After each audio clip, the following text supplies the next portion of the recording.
बद्रिकाश्रम में जब भी जाओ तो मुख से ओम नमः शिवाय, ओम नमः शिवाय। जैसे व्यक्ति का कोई काम नहीं हो रहा हो, बहुत दिन से लगे, बहुत समय से लगे, ये काम हो ही नहीं रहा, तो शंकर जी का नाम को उल्टा कर कर जपना चालू कर दो। नमः शिवाय ओम। सीधा नाम क्या है? ओम नमः शिवाय, शिवाय नमः ओम।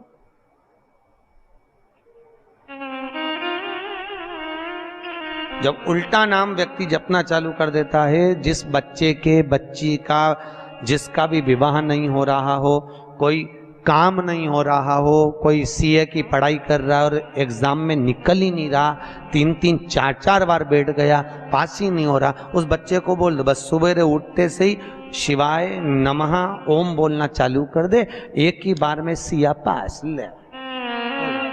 क्या करत बा? जॉब नहीं लग रहा हो, जब उल्टा उल्टा जप ले। ये उसी में का हाल है। जैसे किसी व्यक्ति से अपने को पैसा लेना है और दे नहीं रहा, क्या करना है? सूर्य नारायण भगवान को अर्घ दो। तो 21 दाने लाल मिर्ची के जो दाने होते हैं, देखें लाल मिर्ची के अंदर दाने होते हैं, उसके 21 दाने निकालकर पानी में डाल दो और पानी में डालकर उसी जल से सूर्य को अर्घ दे दो। उस व्यक्ति का नाम लेकर जिससे पैसा लेना है, हाथ जोड़कर देने आता है, तुरंत 3 महीने के अंदर पैसा लौटा दे, तुरंत हाथ जोड़कर। ये सूर्य को अर्घ देने पर मात्र व्यक्ति दौड़कर पैसा देने आता हो, कितना भी हो, रहने नहीं देता प्रचंड। शिव के सिवा दुनिया में कोई दानी नहीं, शंकर जैसा कोई दानी नहीं हो सकता।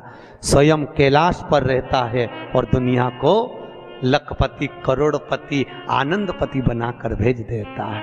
करा आज भी नियम है, जिसको ढैया लगा हो, 7.5 लगा हो, जिसको ढैया 7.5 आदिक शनि परेशान कर रहा हो, एक काजल की डिब्बी ले लो, 21 बार उतारो।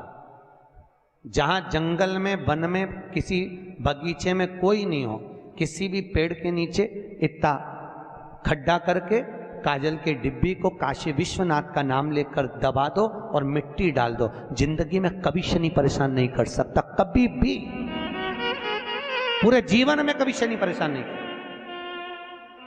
इसलिए कहते हैं दुनिया को शनि लगे और शनि को शंकर लगे। शनि को क्यों फेंकते? हमने कहा भैया गरुड़ पुराण में लिखा है फूल इसलिए फेंकते हैं श्रद्धांजलि के, मखाना इसलिए फेंकते हैं कि परिवार पूरा फूला फूला छोड़ के गया, इसलिए। ये पैसा क्यों फेंकते हैं? तो हमने कहा गरुड़ पुराण में नहीं लिखा, पर हम तो हमारे मन से कहते हैं कि मरने के वाले की छाती पे पैसा इसलिए फेंकते हैं कि पूरी जिंदगी जोड़ जोड़ के मर गया, अब तेरे बाप में दम हो तो उठा ले, उठा। 1-1 रुपए के पीछे रात के 10-10 बजे तक बैठा रहा, खाने तक की फुर्सत नहीं मिली, कमाए कमाए कमाए, जोड़ जोड़ के मर गया, उठा राम नाम। अरे बोलो तो, सत्य है राम नाम, उठा। अब दम हो तो उठा ले। और कल्ला ठूर जैसा पड़ा और छाती पे पैसा पड़ा, जिसके लिए पूरी दिन दिन रात रात लगा दी, खाने की फुर्सत नहीं, कमाओ कमाओ कमाओ, जोड़ो जोड़ो, 8 बजे से लेकर रात के 10-10 बजे तक दुकान नहीं छोड़े, कमाओ कमाओ कमाओ, 1-1 रुपए के पीछे झगड़ा कर ले। अब उठा, उठा। खुद की औलाद खुद की छाती पे फेंक रही, राम नाम सत्य के, उठा ले। अच्छा ऐसा पड़ा, उठा ले। अब तो नाक में भी रुई धरी, उठा उठा। जिसको कमा कमा के मर गए उसी को तुम्हारी छाती पे पटका कि ये रुपया किसी काम का नहीं दादा, कर लिया सो काम है, भज लिया सो राम है, और दे लिया सो दान है। ये शिव महापुराण की कथा यही सीख देती है। इसलिए तो शंकर जी शमशान में बेफिक्र होकर रहते हैं कि अलमारी होए तो चाबी लगाना पड़े, अपन तो खुला छोड़ो और घूमने चलो। एक होती है धर्म पत्नी, एक होती है पत्नी। ये चंचुला जो थी ये धर्म पत्नी नहीं थी, ये पत्नी थी। धर्म पत्नी और पत्नी दोनों में जमीन और आसमान का अंतर होता है। धर्म पत्नी पति को धर्म के पथ पर लेकर जाती है, धर्म पत्नी पति को शिव महापुराण तक लेकर जाती है, और पत्नी पति को सिनेमा घर तक लेकर जाती है। अंतर।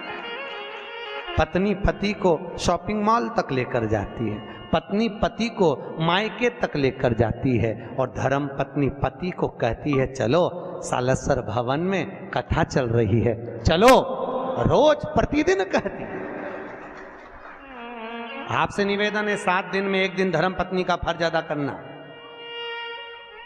और शिव महापुराण की कथा कहती है धर्म पत्नी का फर्ज ये भी है कि पति को धर्म के पथ पर लेकर आए, और अगर पति कथा में नहीं आ रहा हो तो जितनी कथा यहां सुनो उतनी कथा घर जाके सुनाओ। यही बात हमने पूना में मंगलवार पेट में कही थी कि जितनी कथा यहां सुनो घर जाके सुनाओ। एक नई नवेली बहू तीसरे दिन कथा में आके बोली गुरुजी आज मेरा सेठ कथा में आया है। मैंने कहा बहन मिलवाना हो। आखिरी में वो बेलपत्र लेने आया तो हमने पूछा भैया 3 दिन कथा में नहीं आया, आज चौथे दिन कैसे आया? उसने कहा गुरुजी रात को 9 से 12 सुनने से अच्छा है दिन में 2 से 5 सुन लूं। ये पूरी रात बैठ के तुम्हारी कथा सुनाती रहती है। आपसे भी निवेदन है, आप भी प्रतिदिन नियम बना लो, जितनी यहां से सुन के जाओ बस चरण दबा दबा के जी वो सीवर वाला महाराज बोला पूरी कहो। अब पूरी 4-5 दिन में 7 दिन में 1 दिन धर्म पत्नी का फर्ज अदा करिए, धर्म पत्नी का फर्ज। और वो धर्म पत्नी का फर्ज है पति को। देखो इनके नाम के आगे कहीं नहीं लिखा वेद व्यास जी ने। कोई महाराज यहां पर आके बोला कभी कथा में कि धर्म पति? नहीं बोला कहीं का, नहीं, क्योंकि संतों को मालूम था, वेद व्यास जी को मालूम था घर परिवार चलाना है तो झूठ बोलना पड़ेगा, कपट करना पड़ेगा, बेईमानी करना पड़ेगा, प्रपंच करना पड़ेगा, तब जाकर ये घर चला पाएगा। इसलिए पुरुषों के नाम के आगे धर्मपति नहीं लिखा, पर तुम्हारे नाम के आगे धर्मपत्नी इसलिए लिखा कि ये कैसी भी कमाई करके लाएगा, चाहे झूठ बोल के लाए, बेईमानी करके लाए, प्रपंच कर लाए, पर लाकर किसको देगा? अरे बोलो तो धर्म पत्नी को। और तुम्हें लाकर देगा तो तुम धर्म के पथ पर चलना, उसकी कमाई में से थोड़ा सा निकालना, तो धर्म में सत्कर्म में शिव महापुराण में लगाना, तो पति को भी वैकुंठ ले जाना और खुद भी चली जाना। काशी जानते हो ना, अभिमुक्त नगरी काशी, मोक्ष नगरी काशी। माता पार्वती जी ने शिव जी से केवल 2 वर मांगे थे, केवल 2 वर माता पार्वती ने मांगे शंकर भगवान से। पहला वर माता पार्वती ने शिव जी से मांगा था, भोलेनाथ वर दीजिए कि जिस पति पत्नी में आपस में झगड़ा हो उसमें प्रेम बढ़े। भगवान शिव ने कहा तथास्तु। आज भी नियम है, पति और पत्नी अगर आपस में झगड़ा करते हैं तो उनमें प्रेम बढ़ता है। तुम देखना, अच्छा प्रैक्टिकल करके देखना। पति झगड़ा करके चले जाए ऑफिस दुकान, तो वहां से आते से ही पूछेगा क्यों रे तेरी मम्मी कहाँ है? तुरंत पूछे। इतना झगड़ा करके गया है तो पूछे ही मत कि पत्नी कहाँ है, पर आते से ही पूछेगा कहाँ है। और माता पार्वती ने दूसरा वर मांगा, भोलेनाथ जी वर दीजिए कि काशी में जो मरेगा उसको गुरु मंत्र आपको देना पड़ेगा। शंकर भगवान ने कहा पार्वती कैसी मूर्खों की तरह बात करती है, काशी में मरने वाले को गुरु मंत्र मैं दूं, ये कैसे हो सकता, कैसे होगा? ये हो नहीं सकता, ये कभी नहीं होगा। पार्वती जी बोली, जिद पे अड़ गई माता पार्वती ने। भोजन करना बंद कर दिया, पानी पीना बंद कर दिया, कुछ ग्रहण ही नहीं करती माता पार्वती। शिव जी को लगा कि ये प्राणों को त्याग देगी। शंकर भगवान ने कहा पार्वती मैं तुझे वर देता हूं कि काशी में मरने वाले को गुरु मंत्र मैं दूंगा। पार्वती ने कहा मुझे कैसे मालूम पड़ेगा कि आपने गुरु मंत्र दिया, तो तू बता क्या करना है। पार्वती जी ने कहा प्रभु आपसे वर मांगती हूं कि काशी में मरने वाले के सीधे कान में आप गुरु मंत्र देना और कान को मोड़ देना तो मैं समझ जाऊंगी कि काशी में मरने वाले को आपने गुरु मंत्र दे दिया। शंकर जी ने कहा तथास्तु। तो आज भी प्रमाण है, काशी में मरने वाले का सीधा कान अपने आप टेढ़ा हो जाता है। आज भी प्रमाण, जिसके काशी में प्राण छूटते हैं उसका सीधा कान अपने आप टेढ़ा हो जाता है, अपने आप।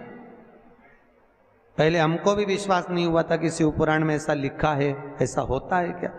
जब हम काशी में महेश्वरी भवन में कथा करने के लिए गए तो सब पूरी मंडली को लेकर हमने कहा चलो आज शिव महापुराण में लिखा है कि काशी में मरने वाले का सीधा कान टेढ़ा हो जाता है, चल कर देखें। पहुंचे मणिकर्णिका के घाट पर। भारत की भूमि के सबसे ज्यादा मुर्दे वहीं जलते हैं। अपने यहाँ गाड़ी ओवरटेक करती है, वहां मुर्दे ओवरटेक करते हैं, लोग मुर्दा लेके भागते हैं। मणिकर्णिका का घाट, लाइन लगी मुर्दों की, परिवार के लोग बैठे। हमने एक मुर्दे वाले से पूछा भैया हमको इनका मुंह देखना है। कि देख लो। हमने कपड़ा हटा के देखा मुंह, तो उसका तो कान सीधा था। हमने कहा बताओ, पोथी में तो लिखा है कि काशी में मरने वाले का सीधा कान टेढ़ा हो जाए, यहाँ तो सीधा है। और आगे गए, हमने कहा हो सकता है कुछ गड़बड़ हो। आगे गए तो उसका भी कान सीधा, और आगे गए उसका कान टेढ़ा, फिर आगे गए तो उसका सीधा, फिर आगे वाले का फिर कान टेढ़ा। हम तो चक्कर में पड़ गए, किसी का सीधा किसी का टेढ़ा। हमने पूछा भैया ये मुर्दा कहाँ का है, तो क्या यहाँ से 40 किलोमीटर दूर का। और जिसका कान टेढ़ा था उसका पूछा ये मुर्दा कहाँ का है, तो क्या काशी की वो कॉलोनी का। समझ में आ गया कि काशी में मरने वाले का सीधा कान टेढ़ा हो जाता है, दूर मरने वाले का नहीं। ऐसा कोई है 33 करोड़ देवी देवता में कोई देवता ऐसा नहीं कि मनुष्य के कान में आकर गुरु मंत्र दे दे, पर एक है मेरा काशी विश्वनाथ जो कि गुरु मंत्र भी प्रदान कर देता है।